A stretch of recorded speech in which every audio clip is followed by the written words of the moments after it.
What's the key to becoming a successful entrepreneur? A great business idea, some seed money, the appetite to take risks.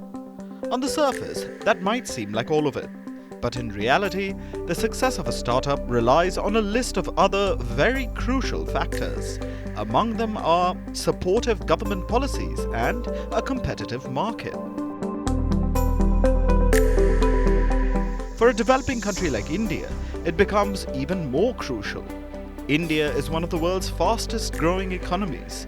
Its gross domestic product growth surpassed all expectations last year. Startups have contributed significantly to this growth. As per one estimate, in the last 8 years, startups have contributed to 10 to 15% of India's GDP growth. While this may be good, they can contribute even more. To do that, startups need government support. The Indian government is set to present the budget for the financial year 2024-25 on July 23rd. It would be the Prime Minister Modi-led government's first budget in their third term. Startups hold high expectations for this year's budget. Here, we will take a look at some long-standing demands. But before we get into that, let's look at where the Indian startup ecosystem stands as of now.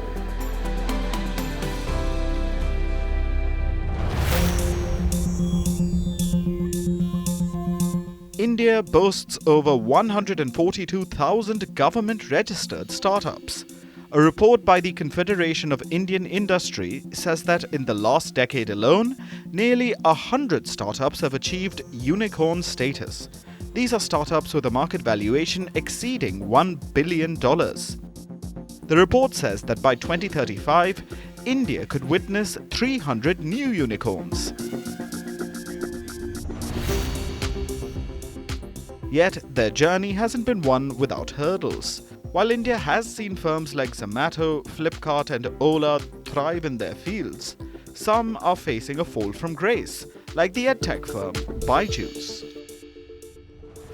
Amid this, Indian startups are weathering a funding winter. Young firms rely on external capital to fuel their growth. The past decade saw a surge in startup investments. However, there has been a gradual decline in recent years. Take a look at this graph. The year 2020 saw a funding decline for startups amid the COVID-19 pandemic. But in 2021, it bounced back to record $38 billion. Post that, a shift happened, ushering in the funding winter. In 2022, investors poured $25 billion into Indian startups, and in 2023, this figure plummeted to $11 billion. Experts believe that this can be changed with the government's help. How? By changing the angel tax regime. India imposes taxes on funding raised by startups. This tax has been dubbed the angel tax. When a startup raises funds at a value higher than its fair market value, the excess amount is taxed. The government sees this extra funding as income from other sources. The angel tax is levied at a hefty rate of over 30%. The angel tax was first introduced in 2012. This tax was initially aimed at preventing money laundering. The angel tax is imposed when a firm sells its shares to an investor, and the value of total shares exceeds the firm's market value.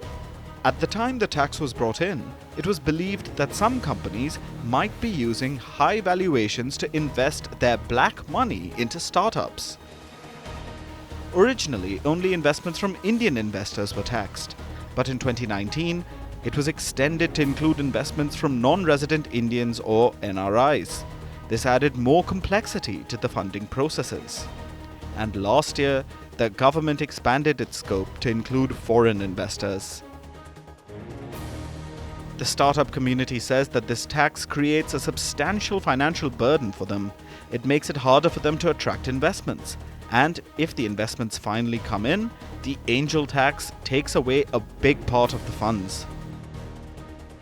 For years, startups have been demanding a change in the angel tax. However, this year there has been a shift in favor of the entrepreneurs. The Indian government's Department for Promotion of Industry and Internal Trade has recommended eliminating the angel tax. The angel tax creates a high risk of taxing genuine investments, hampering capital raising for startups, especially those that are not yet profitable. Overall, the burden of angel tax, along with other taxes and hefty compliance expenses, inhibits innovation and growth, making it unattractive for angel investors to invest in startups. In the last 10 years, Prime Minister Narendra Modi's government has started a number of schemes to invest in startups. Their flagship scheme, called the Startup India Initiative, was launched in 2016. Under this, the government is implementing 3 programs. All provide financial help to startups in different stages. In the 2024 interim budget presented in February, the schemes saw a funding cut. Startups are now hoping for increased allocations for these schemes. Government's investment in startups through various schemes like the Fund of Funds and Startup India Seed Fund schemes has shown positive results so far. The Startup India Seed Fund scheme has provided financial assistance to over 1,000 startups across sectors. The good thing about a fund of funds, unlike any other fund, so to say, is that the fund of funds deploy money with professional managers who then thereafter invest into the startups. So government bureaucracy in the actual final deployment of the fund is actually eliminated.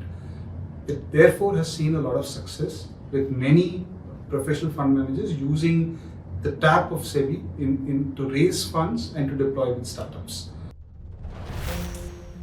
Meanwhile, another eagerly awaited announcement from the Budget 2024 is spending on deep tech startups. Deep tech refers to cutting-edge innovations rooted in scientific breakthroughs, like artificial intelligence, robotics, quantum computing, and biotech. These startups tackle complex challenges and require extensive research and development. In the interim budget, Finance Minister Nirmala Sitharaman announced a 1 trillion rupee fund for deep tech startups. The fund was designed to support deep tech firms working in the defense sector. It would help provide long-term loans to startups with low or zero interest. Experts now say that they expect the government to announce when and how they plan to start setting up this fund. These are just a few of the key expectations that India's startups have from the 2024 budget. However, the list of demands by the Indian startups is long. Most ask the Modi government to ease the tax regime and simplify regulatory requirements. Meanwhile, nascent entrepreneurs hope for more financial support. In just a few days, Finance Minister Nirmala Sitharaman will unveil India's economic roadmap for this year. As she presents the budget, the startup community will be watching with bated breath. Will their aspirations find support in the government's plans, or will their hopes be deferred for another year?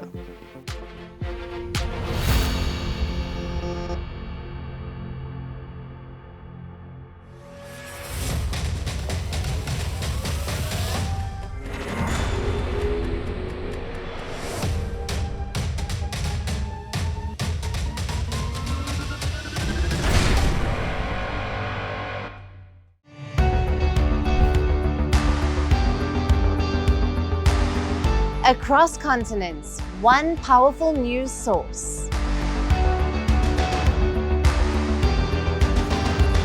Bringing you diverse perspectives on the issues that matter.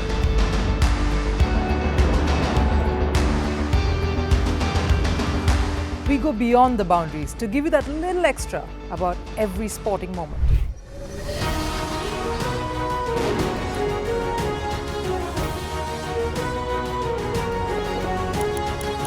So thank you for making Firstpost 5 million strong. We're counting on your support, and you can trust us to bring you the news unfiltered and unvarnished.